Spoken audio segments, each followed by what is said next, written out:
المزمل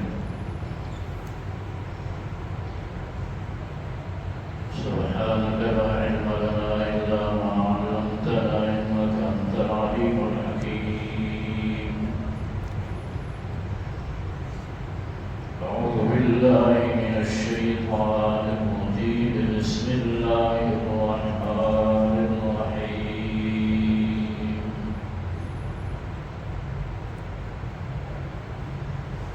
يا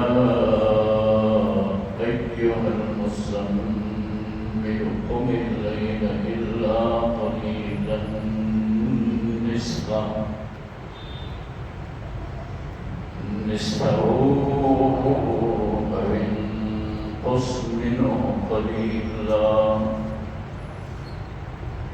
أو زد عليه ورتل القرآن ترتيلا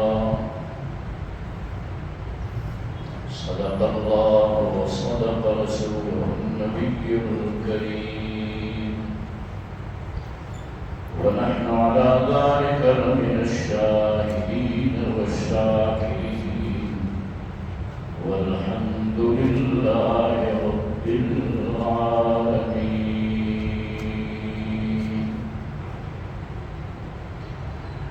سورة المزمل مکی سورت ہے.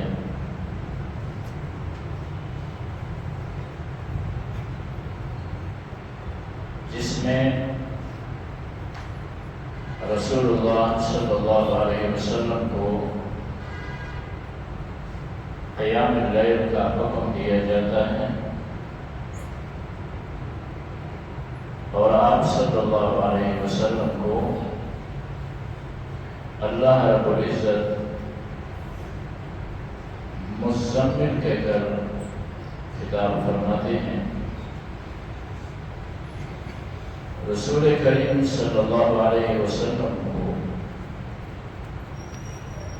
بہت کم مواقع پہ اللہ تعالیٰ نے آپ صلی اللہ علیہ وسلم کا نام نامی لیا اور اس کا تذکرہ کیا ہے جہاں پہ اس کی ضرورت ہوئی ہے. وما محمد الا رسول یا محمد رسول اللہ، اس طرح کے الفاظ قرآن میں ہیں. لیکن اکثر و بیشتر رب کائنات نے آپ صلی اللہ علیہ وسلم کو یا ایھا النبی، یا ایھا الرسول، یا ایھا المزمل، یا ایھا المدثر، اس طرح کے الفاظ آپ صلی اللہ علیہ وسلم پہ ادا کیے ہیں اور آپ کو خطاب کیا ہے. مزمل، آپ صلی اللہ علیہ وسلم کو مزمل سے خطاب کیا جا رہا ہے. یہ اصل میں متزمل ہے. رسول اللہ یہ اثر میں اس طرح ہے کہ آپ صلی اللہ علیہ وسلم نے چادر اوڑھا ہوا تھا. اب اس کے متعلق مفسرین کرام مختلف روایتیں بیان کرتے ہیں. ایک تو وہ موقع ہے کہ جہاں رسول کریم صلی اللہ علیہ وسلم کی پہلی دفعہ غار حرا میں قرآن کریم کی آیتیں اترتی ہیں. پہلی وحی آپ صلی اللہ علیہ وسلم پہ آتی، تو اس کے بعد آپ صلی اللہ علیہ وسلم حضرت خدیجہ کے پاس تشریف لا کے آپ صلی اللہ علیہ وسلم فرماتے ہیں زملونی، مجھے ڈانٹ دو، مجھ پہ کچھ ڈالو. آپ صلی اللہ علیہ وسلم پہ کبھی کبھی تاریخ. تو پھر اس کے بعد فطرت وحی کا زمانہ ہے کہ آپ پہ وحی نہیں آتی ہے. تو پھر آپ صلی اللہ علیہ وسلم کے متعلق صحابی کہتا ہے کہ اس کے بعد پھر میں نے دیکھا کہ وہی آواز جو غار حرا میں مجھے آواز دی گئی تھی وہی آواز ہے میں نے سنا اور مجھے کہا گیا کہ یا محمد. جب میں نے اوپر دیکھا تو آسمان کا فضا سارا معلق پڑا ہوا ہے، اس میں کرسی ہے، جبریل علیہ السلام اس پہ بیٹھے ہوئے ہیں. تو آپ صلی اللہ علیہ وسلم پہ وہ حالت آ گئی اور طاری ہو گئی جو پہلی دفعہ تھی، وہی کبھی آپ صلی اللہ علیہ وسلم پہ طاری ہو گئی اور آپ صلی اللہ علیہ وسلم نے چادر مبارک اوڑھ لیا ہے. اور یہ بھی کہا گیا ہے کہ احانیہ مکہ یہ آپ کے مخالفین آپ صلی اللہ علیہ وسلم کے مطابق قسم کی باتیں کرتے تھے. کہتے تھے کہ یہ نعوذ باللہ مجنون ہے، کاہن ہے، ساحر ہے، کاذب ہے، یہ ہے، وہ ہے. تو ان کو سن کے آپ صلی اللہ علیہ وسلم پریشان تھے. جس طرح کے پریشانی کے عالم میں آدمی یکسو ہونے کے لیے اپنے اوپر کچھ ڈال دیتا ہے چادر وغیرہ، اس طرح صلی اللہ علیہ وسلم کے مطابق آتا ہے. تو بہرحال رب کائنات نے آپ کی اس حالت کو دیکھ کر جو آپ لپٹے ہوئے ہیں چادر میں، تو اب صلی اللہ علیہ وسلم کو خطاب کرتے ہیں کہ اے چادر اوڑھنے والے، اے کمبل اوڑھنے والے، قوم اللیل، رات کو اٹھیے. آپ صلی اللہ علیہ وسلم کو حکم دیا جاتا ہے رات کے اٹھنے کا. یہ اس وقت کی بات ہے کہ پانچوں نمازیں فرض نہیں ہوئی تھی. پانچوں نمازیں فرض نہیں تھی تو رسول اللہ صلی اللہ علیہ وسلم کو رات اٹھنے کا حکم دیا گیا.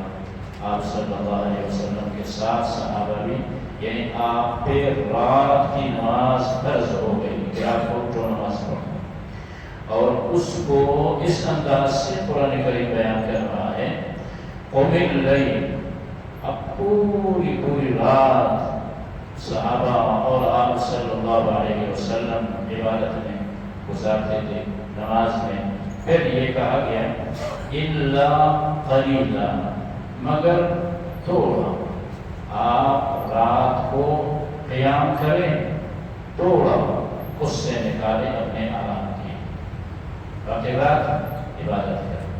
پھر آگے اس کی کچھ اور تشریح بتا دی. نصف ہو، آدھی رات، آدھی رات. آمن اس من ہو خلیلا، یا اس آدھی رات سے تھوڑا اور نکال دو، تہائی رات. اور زد علیہ، یا اس آدھی پہ اور بڑھا دو. تہائی رات سو جاؤ، باقی عبادت کرو.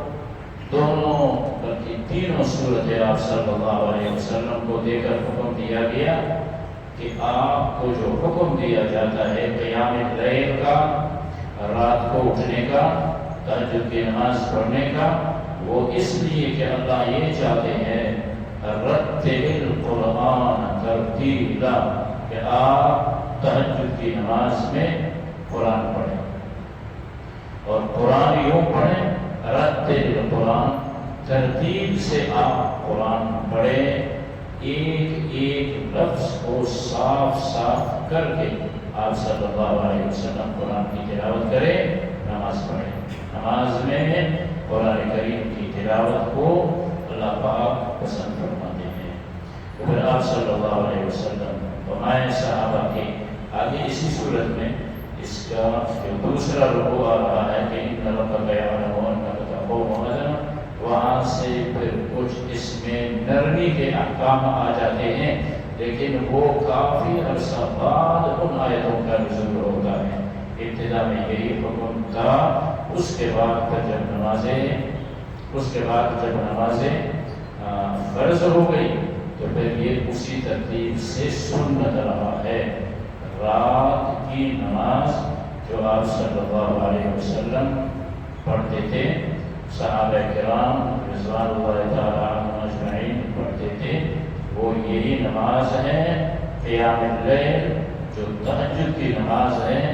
پورا سال پھر آپ صلی اللہ علیہ وسلم پڑھتے تھے. اب اسی سے پھر بعض لوگوں کو رمضان شریف میں دھوکہ ہو جاتا ہے کہ وہ تراویح کو 8 رکعت پڑھ کے اٹھ جاتے ہیں کہ 8 رکعتیں پڑھی جاتی ہیں. وہ 12 علیحدہ مسئلہ ہے. یہ تہجد کی نماز یہ علیحدہ چیز ہے. رسول اللہ صلی اللہ علیہ وسلم کو حکم دیا گیا، صحابہ کرام بھی آپ کے ساتھ اسی ترتیب سے پڑھتے رہے. پھر اس کے بعد یہ نماز فرض ہونے کے بعد یہ سنت رہی، اب تک یہ پڑھی جاتی ہے. اور اس میں اللہ کریم یہی چاہتے ہیں، منشا اور مرضی اللہ کی یہی ہے کہ رات، آدھی رات یا تہائی رات اللہ کا قرآن پڑھا جائے، اور وہ بھی ایسا پڑھا جائے کہ ترتیب کے ساتھ صاف صاف اور خوش الہانی کے ساتھ پڑھا جائے، جس طرح رب کائنات کو قرآن سنایا جا رہا ہو، اس انداز سے مطلوب ہے رات کا اٹھنا اور اس میں قرآن کا پڑھنا۔